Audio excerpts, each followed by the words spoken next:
Hey, how's it going? Over the years, growing up here in Hawaii, I met a few people who were vegetarians. And today I have some friends who are vegetarians, and I have a few that are vegans. And we get along okay. This is why we're friends. But one group of people that I have encountered are the particularly militant vegans. And I'm not necessarily talking about the animal rights people, although they do come into play once in a while. I'm talking about those vegans who believe that not only is veganism good for them, it's good for everyone else, and everyone else in the world should be vegan. And as a means to not only justify their own position, but as a means to propagate it among the rest of us, I have found them more than a few times using bad science, stating certain things as scientific fact when truthfully that they are not. I'll give you a few examples. Now, first of all, one common belief that I've encountered is that since man's nearest relative is the chimpanzee, and the chimpanzee is a vegetarian, therefore humans should also be vegetarians. Otherwise, we're going against our own biology. If the chimpanzee is our nearest relative and its digestive system is made exclusively to digest vegetable matter or plant foods, then our digestive system, being quite similar to theirs, should obviously be designed exclusively for plant-based foods. Well, there are a number of things about that belief, that statement, that are wrong. Now, while humans are most closely related to chimpanzees in terms of the entire animal kingdom, most especially primates, there are four primates in addition to man who share the same family. They are chimpanzees, bonobos, gorillas, and orangutans. They all share the same family. Now, chimpanzees, bonobos, and gorillas are all part of the same subfamily that humans are in. Now, while the orangutan is a total vegetarian, it doesn't eat any animal foods of any kind, the same is not so regarding the other animals that I mentioned. The gorilla, while the bulk, almost the entirety of its diet is plant foods, they also eat ants, caterpillars, termites, and other invertebrates. Although these are rare, that as far as scientists have been able to determine, they are a part of their diet, which means that the gorilla is not a total vegetarian. Now, further up, getting closer to us, we get to the bonobo, which is related to the chimpanzee, much more like a chimpanzee than the gorilla, for example. The bonobo is also an omnivore. It eats rodents. Whatever it can catch and kill, it will eat. But when you get to the chimpanzee, which is our nearest relative in the animal kingdom, more like us than any other ape or monkey, the chimpanzee not only eats ants and termites like the gorilla, it also eats rodents like the bonobo does, and is an active hunter. It will hunt down, kill, and eat monkeys. So, if the chimpanzee and the bonobo are omnivores, and they are more closely related to us than any other primate, it is not unnatural for humans to also be omnivores. Now, one statement that often accompanies this is that humans stand alone among all primates, including meat in their diet. As already demonstrated, that is untrue. But if you want to go even further away from humans into the realm of the primates, there's also the tarsier, which lives in Asia. It is entirely carnivorous. It doesn't eat any plant foods. It eats meat only. And let's not forget the baboon, which also is omnivorous. So humans are not alone by any stretch of the imagination, including meat as part of a diet that includes plant foods. And when I've told this to vegan people that I have encountered, they think I'm lying. I just say, look, just go to Wikipedia and look it up. If I'm lying, you can come back here and tell me, Dwayne, you lied, or Dwayne, you're wrong. But the fact is that the chimpanzee is an omnivore. The bonobo is an omnivore. The gorilla, well, is an omnivore of sorts, as is the baboon. And the tarsier is a carnivore. So humans are not alone among all primates in being omnivorous. Now, but how is it though that humans manage to eat so much meat? I mean, obviously we're not typically catching monkeys. We're going after much bigger prey. Well, what we've been able to determine from the fossils, the evidence that we've dug up from near the fossils of our hominid ancestors, as far back as the days of Australopithecus and up to Homo habilis, which is, as far as you know, the earliest member of the Homo line. That includes us, Homo sapiens. Homo habilis, as well as Homo ergaster, were known to scavenge meat from animal carcasses. If they found a dead animal someplace, they'd take off whatever meat they could get and eat that. But the problem with being a scavenger is that meat isn't always edible when you find it. And you also have to fight the other scavengers that existed in Africa at the time, such as hyenas and vultures, not to mention the fact that a predator might also be close by, smelling the carcass, looking for an easy meal, and he finds you. So scavengers wouldn't be able to fight to hold on to the carcass as well as an active hunter would be, like a lion, for example. So if our early hominid ancestors wanted to have a reliable source of fresh meat, they had to become hunters. And they did, developing tools needed to bring down larger and faster prey than the occasional rodent or monkey or dead animal carcass. And as we see, as each step along the line of human evolution ate more meat, the subsequent species of human had a larger brain size. So we have our current brain size, the current advanced, much larger, better developed brain today than our ancestors did because our ancestors ate meat.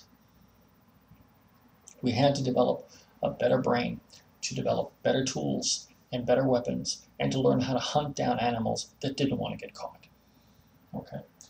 Now, being a hunter, of course, gives you a much better chance of getting fresh meat, but being a hunter also has its problems because even in the wild, we know that only about 1 out of every 10 hunts ends in a kill.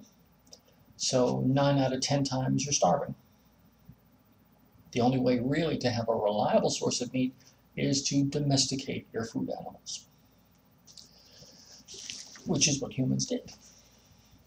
No other primate is able to do that. So, we have our brain size today because our ancestors ate meat and exerted a great deal of effort to get more of it. And when humans left Africa and traveled across the continents, they weren't out there looking for berries. They were out there following herds of animals that they intended to kill and eat. And humans spread out from Africa across Asia into Europe and eventually into the American continents, all the while out there looking for meat. Okay, so humans' dispersal across the planet is also due in part to our desire to eat meat.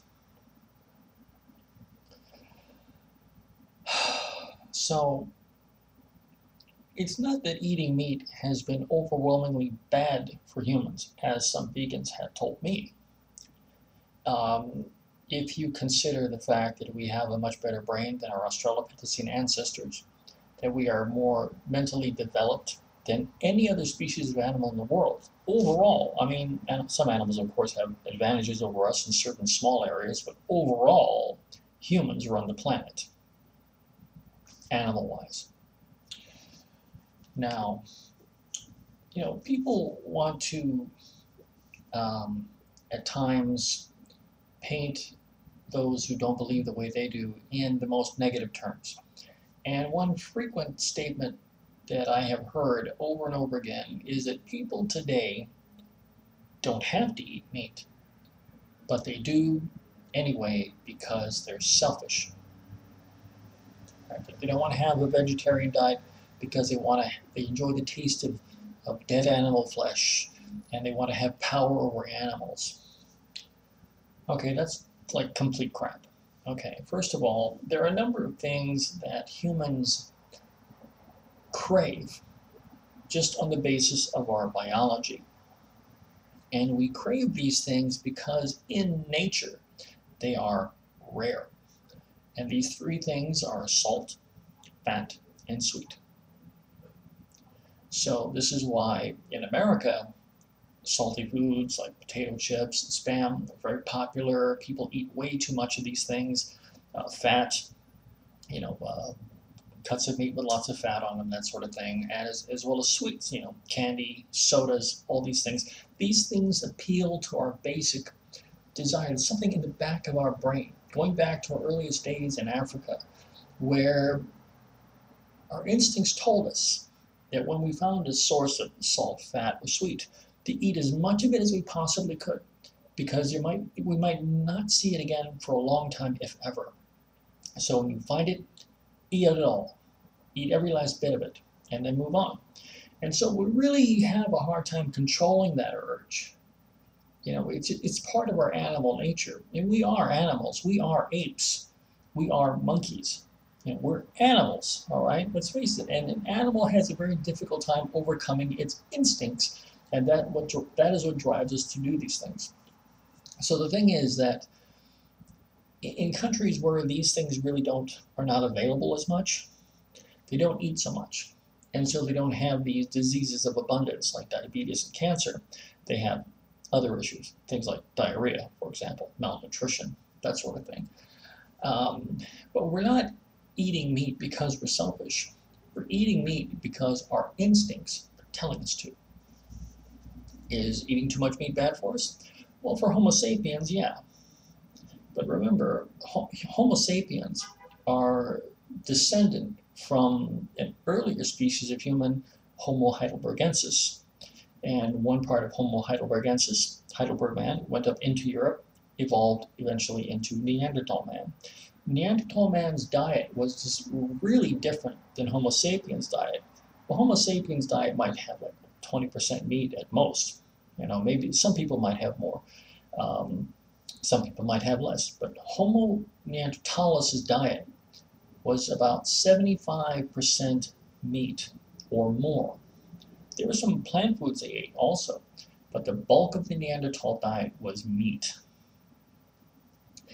And its physical structure was all designed to kill animals. It was a strong, sturdy, well-built human, but they were driven to extinction not by their diet, but by forces beyond their control, competition from Homo sapiens, climate change. A lot of theories are out there, but it wasn't their diet that killed them.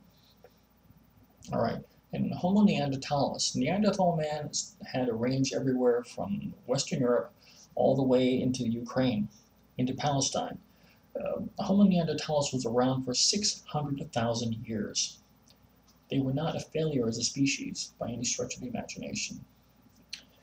So, you can be a vegan if you want. I won't try to stop you or even talk you out of it. Good luck to you. Okay, but if you're going to talk to me about nature, find me vitamin B12 in nature.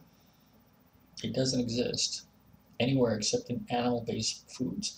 Now, elephants and other large animals like that can synthesize their own vitamin B12. They do that as part of their digestive system. But humans, chimpanzees, bonobos, and animals like that, we have to take in animal flesh, animal foods, in order to get the vitamin B12 that we need, unless you want to be living your entire life, eating Marmite or something. That's the only plant-based, that's the only non-animal-based product that has vitamin B12 in it by default.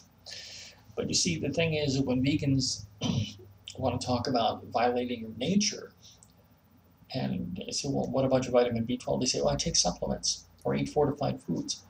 These fortified foods, these supplements do not exist in nature. They are made for you by the people who put those things out of the market. So I really see, I have issues when people tell me that they're better than I am because their skin color, their ethnicity, their political beliefs, their religious beliefs, or their dietary choices. Perfectly free to eat whatever the hell you want. Don't look down your nose at me because I still eat meat. And I'll probably be eating meat for the rest of my life. See you around.